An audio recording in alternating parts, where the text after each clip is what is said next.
try to position himself on the side of the public and against a Congress with approval ratings in the wake of the bitter partisan bickering over the debt. Obama said on that bitter fights between Democrats and Republicans in Washington were hurting the economy, and he urged lawmakers to embrace compromise in order to boost job growth. Still reeling from a debate over debt and deficits that triggered a downgrade in the U.S. credit rating, Obama made a three-day bus tour to connect with voters as his own 2012 re-election campaign begins to heat up. Obama said the sideshow in Washington had gotten in the way of efforts to bring down high unemployment, repeating a call he has issued numerous times in recent weeks. Obama pressed for Congress to extend a payroll tax cut, put unemployed construction workers to work, building U.S. infrastructure projects, finish outstanding trade pacts, and cut red tape for entrepreneurs. Republican Senator Pat Toomey said in his party's weekly address that government regulation, especially from the Obama administration, was hurting the economy. Toomey said the most harmful regulations should be eliminated.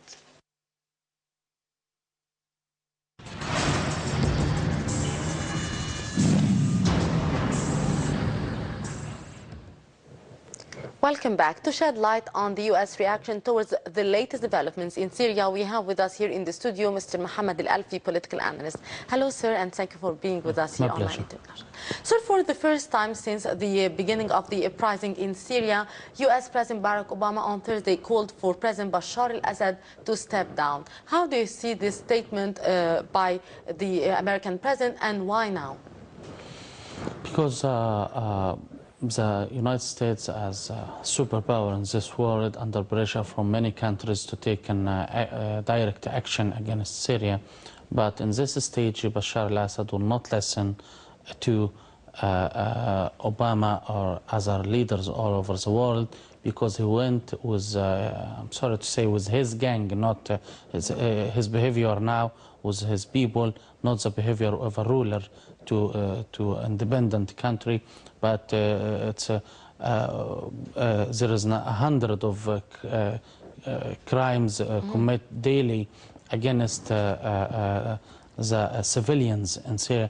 Those people is not asking something strange. They were just asking for political reforms. Yes, they need. And the United States and the EU gave this criminal regime in Syria many chances to achieve political reforms on the ground, but he refused because he don't need and he don't want to achieve these reforms. Mm-hmm. Sir, the Russian reaction was very controversial. They rejected this call by the American president, and they said that Bashar al-Assad should be granted more times for reforms. How do you see this very controversial reaction by the Russian government? Unfortunately, this the Russian statement is not. We can understand it well, because Syria is the last friend for the Russian Federation in this area. There is no direct relation between Russian Federation and other countries, only Syria. And they are not, they didn't care about the human rights in Syria or about the Syrian regime, but they do care about their own business. That is the last area for go in direct relation with Russian Federation. For these reasons, they are refused as the last American statement. But also they will lose in the next future with the Syrians. The Russian-Syrian relations will, I think, will not be in a good. Do you believe that the Russian, rather the Syrian regime could gain more strength from its allies like Iran and Russia, or it is a matter of time and the Syrian regime is falling anyhow? First of all, now we can say it's a direct war now between the international community and Iran, but in the Syrian land. So this the Iranian support and the Russian support against the EU and US support to the civilians. But this war between the East and the West, but in the, on the ground in the Syrian land. But the Syrian regime is Bashar al-Assad and his gang will leave Syria between 30 to 40 days. Yes. Sir, is the international community's trials to quell the Syrian crackdown on protesters gaining any results? Can we say there are any outcomes from their pressure on the Syrian regime to stop his violations against his own people? Last week, I think 2 or 3 weeks before, Bashar al-Assad is not answering. Although last week he promised UN Chief Ban Ki-moon that he will stop his military action against the civilians, but this did not happen actually. Just talk, but he's a liar. Like also like Ali Abdullah Saleh, like Muammar Gaddafi, who said here in the same studio, they will leave. And no one is believing us on that time.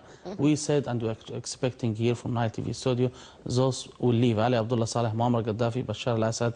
But Bashar al-Assad also is a big liar. Also, he didn't achieve any reforms, and his army is still killing the civilians. He will not obey or not listen, or he will not, at least he's not serious to protect his people or to achieve any reforms. Sir, we'll get back to our conversation here, but first we'll take this report. US President Barack Obama joined Britain and Saudi Arabia in demanding that the Syrian regime immediately halt its brutal crackdown on protesters. The details with Shireen Adel.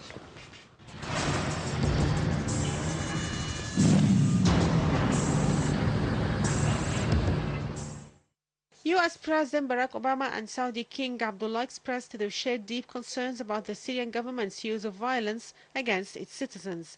The White House said in a statement that they agree the Syrian regime's brutal campaign of violence against the Syrian people must end immediately. In a phone call which came after Saudi Arabia added its voice to a chorus of criticism against Syrian President Bashar al-Assad's regime and recalled its ambassador from Damascus. Kuwait and Bahrain followed suit this week, while the Gulf Cooperation Council and the Arab League condemned the violence that had left more than 2,150 people dead, including more than 400 members of the security forces.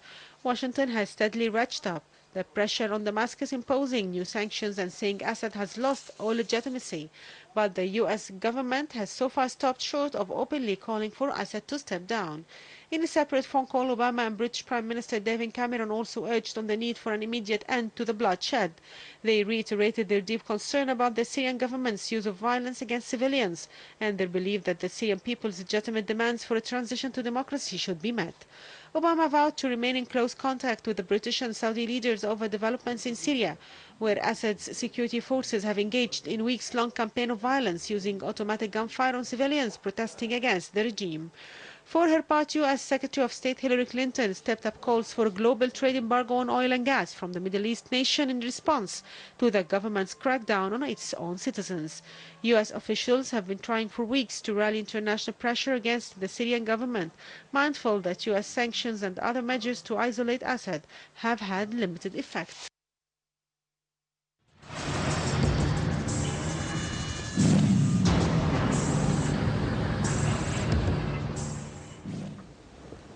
Welcome back. Sir, the Syrian ambassador at the UN accused the United States and other member states at the Security Council of waging a humanitarian war against his regime and his country. How do you see this statement by the Syrian ambassador? This talk is not serious talk. It's just, I think, it's a real joke. If we will take a fast review at the history of the Assad family, as a grandfather of Bashar al-Assad, he signed a paper to Léon Blum, the French president, in June 15, 1936, giving rights to the Jewish in Palestine. And his father announced about the occupation to one Syrian city 2 days before before the war of 1967, and Rifat al-Assad, the brother of Hafiz al-Assad's uncle of Bashar, destroyed Hamas city in 1982 and killed more than 20,000 civilians. That is the history of this family. And do you think that they are a ruler? They are real killers to the people. They didn't care about the human rights. They are now talking about the human rights. Okay, where is the human rights? Actually, they didn't care about this point exactly, so they don't have the rights to talk about it in the Security Council or in UN. Sir, U.S. Secretary of State Hillary Clinton said that, and called rather, on the European, Asian countries, and especially those who have economic relation with Syria, especially in the field of oil and gas, to stop their trading with Syria and impose sanctions on the Syrian regime. Could this represent a real pressure on the Syrian regime and help them to start reforms if this actually was still accepted by the protesters, if the Syrian regime still has any kind of legitimacy, which I believe is not happening? He lost legitimacy, and the Syrian regime rely on the oil lines from Iraq to Latakia via Homs city, and this is, I think, the Americans they are controlling Iraq. The decision inside Iraq, not the Iraqis, but the Americans. They can stop this oil lines, and the direct support came via Iran.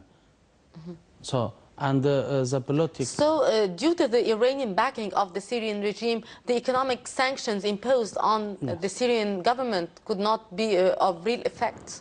No, it's, of course there is fiction will be done, but especially in the borders between Jordan and Syria, and between Syria via Halab city to Turkey, and also between Lebanon and Syria. Of course, they can put the Syrian regime under pressure, and they are. And I think this week is the Syrian regime under real pressure, because the massacre is not acceptable to the world and to the people looking about the human rights or talking all over the world about human rights. Of course, they can. They can close their eyes for 1 week, 2 weeks, but for more, I think it's difficult to forget the massacre in Syria. But without Iranian support, Al-Assad regime would have fallen. Yes, he fall already, and I'm expecting between 30 to 40 days he will leave or he will escape to Iran with his gang. From where, sir, did you get this expectation with this time frame? Because I think we are waiting a few days. The Muammar Gaddafi, the Libyan leader, will leave, or will escape, or will accept negotiation to leave the country, or will die. They will attack his place or his accommodation. And after that, we will, the international community facing the Syrian regime will not stand under pressure more than 30 to 40 days. Only one solution. He must choose to die inside with his gang or to escape to Iran. No other solution. So, sir, from your own point of view, what are the expected scenarios for Syria, not only for the Syrian present, within the coming few days? I think the protesters should create organization or temporary government to the next stage. National council like this, yes, of Libya. Yes, and to lead the country after the Syrian regime will fall down. What more pressure could be exerted by the international community to help the Syrian people and help end these massacres which are actually done against the Syrian people? Of course, a military intervention via Turkey. That is the direct. If they would like to solve it within a few days, the military intervention should be done. If they need to solve it with. But is this military intervention in Syria an option on the ground? Yes, it can be. Yes, it can be, and I think this military intervention can be supported by some also other regional countries, some Arab countries, and many countries can support them or can share also as international forces to solve this crisis in Syria. Could this military intervention be done through which channels? Through the United Nations or through the NATO, like the situation in Libya, or which channel could be taken? It can be via the UN or the Security Council can give an issue under the Article number 7. But we did not hear this option or this suggestion by any foreign power till now. Yes, but actually they can take it. I think that will be the last solution. That will be the last solution if there is no, if they can't solve this crisis on the ground. Sir, the violence continued despite the statement by the UN that condemned the violence. In your opinion, will the Security Council adopt a resolution that could refer Al-Assad to the International Criminal Court, like what happened with the Libyan leader? I think we are facing many scenarios on the Syrian case, and they will choose the best and the fast one. But Al-Assad will, if he will escape to Iran, I think Iran will not send him to the international court. But could the fact that he could be indicted by the international court could change anything of the course of events in Syria? Now he's not thinking about all these scenarios. He think to stop the demonstrations in the street, and he can't. But he insists to continue. He insists to continue to stop the demonstrations. But he didn't say, he is not thinking now about the scenario. But the last scenario, if he will not die, he will escape, and all potential scenarios can be achieved according to the results on the ground. Sir, could we see a peaceful or a diplomatic solution for the crisis in Syria? There is no diplomatic solution, unfortunately. Because no mediation between Syria, between the protesters and the government could be done? They could not accept any reforms by the Syrian regime, or this is a bit late now? It's too late now, because the protests now, they need the regime to leave. He refused to leave.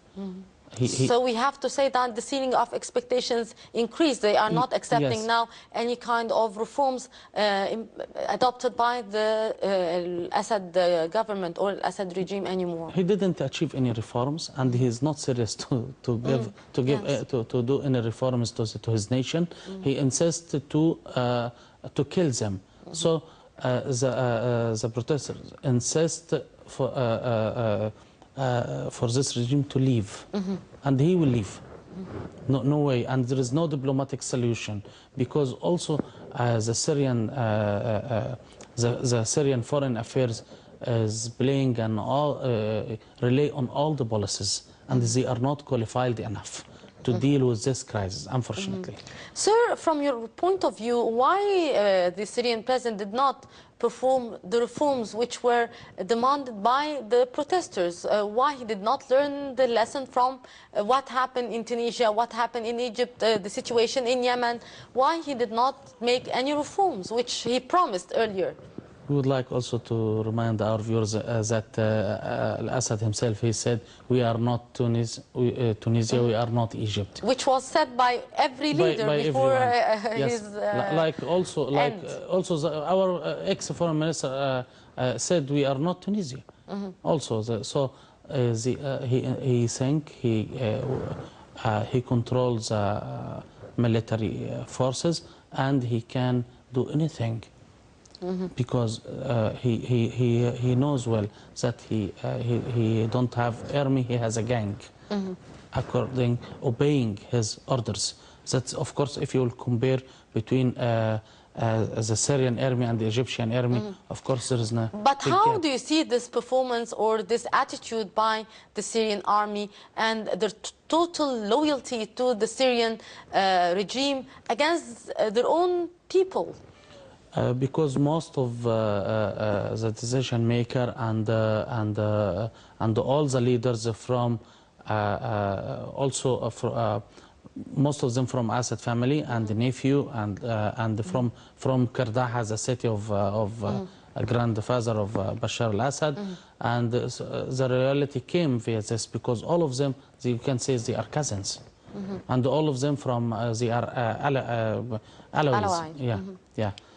Sir, Syrian President Bashar al-Assad told a delegation of officials from India, Brazil and South Africa that his forces did some mistakes in the initial stage of the unrest and set a timeline for reforms. How do you see this statement, which are still made by the Syrian president? That is the last days of al-Assad. He's trying to lie more and more and try to use some open channels with, via Brazil, via South Africa, to say I will achieve reforms, my army do some mistakes. No, he refused to listen to his nation, so no one will listen to him because he should obey the needs of his people. The ruler in this position to achieve success and political and economic reforms and to protect the human rights, no, not to kill, not a ruler or president to kill your nation. So he refused to listen also, and he insisted to lie all times, and also the international community refused to listen to him because he's not serious. It's just he need a time. He need time. And I think he's treating Turkey 10 days ago. He said if they are going to negotiate something with me, it's okay. If they need a regional war, we are serious. We are ready for regional war. So do you expect Bashar al-Assad to accept a Turkish mediation between him and the protesters? He don't need any mediation. He's trying to gain time. Yes, he's trying to gain time. But no one believes him now. Most of the organizations all over the world and the countries dealing with him as a killer now, not as a president. Sir, what pressure could be exerted against the Syrian president in order to force him to leave the country or to leave the presidency, taking into consideration that he is still having the backing of his military personnel? The direct one is military intervention via Turkey.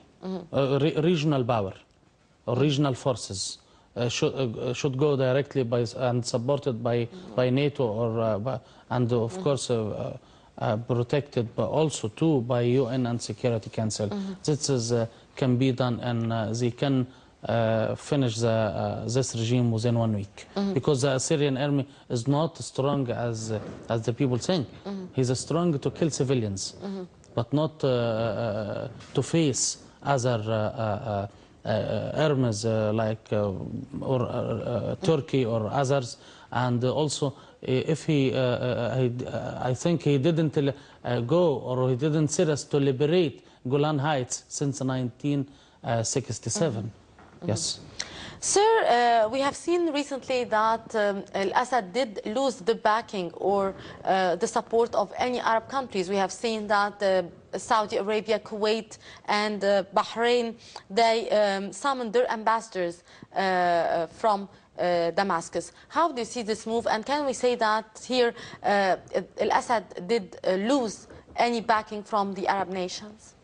Yes, there is no backing for Al-Assad from Arab nations, and also as the last country was supporting him, Qatar. Qatar is trying also to find a diplomatic solution for this crisis, but also he lied. Al-Assad lie, and Qatar don't like to face most of the Arab countries to tell them you are supporting a killer.